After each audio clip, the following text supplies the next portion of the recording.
Germany, 7th of December 2022.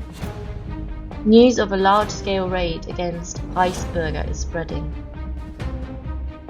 The reason: accusation of having formed a terrorist organization with the aim of eliminating the political order of the Federal Republic of Germany. But who are the Reichsbürger anyway? What goals are they pursuing? Reichsbürger describes people who deny the existence of the Federal Republic of Germany as a legitimate and sovereign state. They fundamentally reject the entire German legal system, especially rights for migrants and Jews. Instead, they want only Germans to live within the borders of the old German Empire, and for the state to look after them only. The Reichsbürger movement is very heterogeneous and consists of many currents, some of which also differ greatly. There are differences, for example, on the question of which German Reich still exists: the German Empire of 1871 in the borders of 1914, or Hitler's National Socialist Third Reich in the borders of 1937. Current reporting concentrates solely on the anti-constitutional and anti-state objectives of the Reichsbürger movement. This largely ignores the fact that these movements are explicitly politicizing German identity and Germanness, and at the same time want to install a racist-oriented state policy. This is all the more alarming because these movements have been gaining in popularity in recent years. Here you can see an overview of the many different currents within the Reichsbürger movement. The German report on the protection of the Constitution estimates that there are around 21,000 members and sympathizers in 2021. It is striking that 15 out of the 18 currents investigated have anti-Semitic ideology. Anti-Semitic claims and formulations frequently appear. The Holocaust is denied, the final solution of the Jewish question is called for, and death threats against Jewish communities and individuals are proclaimed. Reichsbürger claim that World War I was planned by the Jewish Rothschild family, or that the Jewish Rothschild family is aiming for a new world order and controls banks worldwide. Their conspiracy theories include that a Jewish Masonic puppet government exists in Germany, that Israel and the Allies are exploiting Germany, that a rule of national Zionism or even a world rule of political Zionism exists. Beyond anti-Semitism, the Reichsbürger also hold generally racist views and objectives. They believe that the migrants are taking away the German people's land, that the Germans are being alienated by the migrants, that there is spatial and cultural foreignization and unhealthy mixing with foreign ethnic groups. They are against the admission of asylum seekers and do not want Turks, Muslims and black people on German soil. This documents an unacceptable exclusion of Jews and foreigners. They are not supposed to be part of the population in Germany. The German state is not supposed to care for them, and they are not supposed to have social and political rights in Germany. Unlike other right-wing extremists and neo-Nazis in Germany, the territory of Germany plays a special role for the Reichsbürger when it comes to the question of inclusion and exclusion of Germans and non-Germans.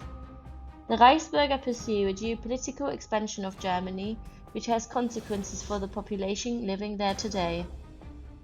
For what would the continued existence of the German Reich mean, as the Reichsbürger claim? As an example, I would like to pick out the Free State of Prussia current. According to this, the borders of the 1914 Empire would have to be restored.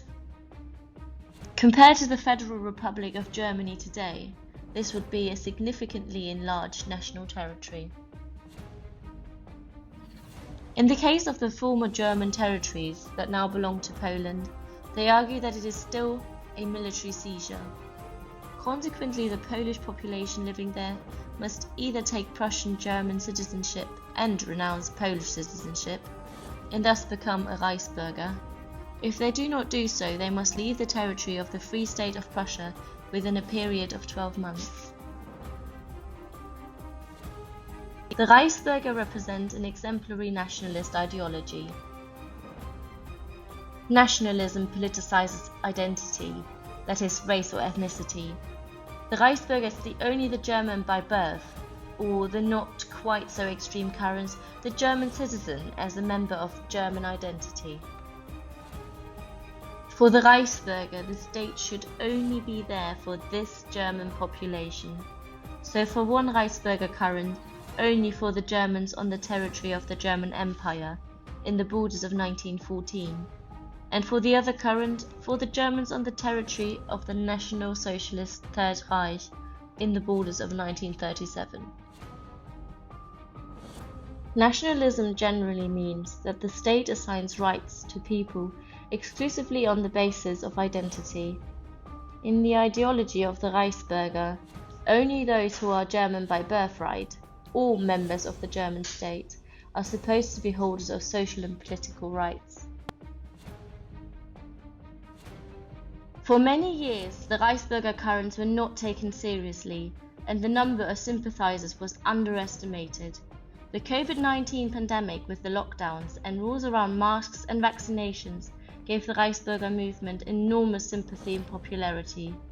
The Reichsbürger rejected these coercive measures because they assumed a state whose existence they denied. Through the leverage of the anti-COVID-19 protests, the propagandistic space for the nationalist ideas of the Reichsbürger opened up for many people critical of vaccination. Terror expert Professor Peter Neumann from King's College London explained that this movement has become much more structured and much better networked in the last 2.5 years, and that there are telegram groups that bring these people together. Another aspect to be taken seriously is the linking of the nationalist ideology of Reichsbürger with violent actions. According to the findings of the German report on the protection of the Constitution, the number of potentially violent Reichsbürger rose to 2,100. By way of comparison, in the same period there were about 1,950 people in Germany who were classified as potentially violent Islamist terrorists, a group that has so far been considered much more relevant than Reichsbürger in the general political assessment. Security expert Peter Neumann also sees right-wing extremism as the greatest terrorist threat in Germany. Within this scene, the Reichsbürger are currently the most aggressive. The fact that many Reichsbürger are heavily armed also contributes to this. Some Reichsbürger currents openly formulate that they also want to take military action against non-Germans. For example, death threats are made against Jews, or the expulsion of non-Germans from German territory is announced by military means. The many crises and problematic situations since the beginning of the millennium – banking crisis, national debt crisis, migration, climate crisis, energy crisis, inflation – have increasingly unsettled German society. Under these conditions, the nationalist ideology of the Reichsbürger can be a suitable option for more and more Germans. To prevent this from happening, all state and civil society means must be used to combat this inhuman nationalism.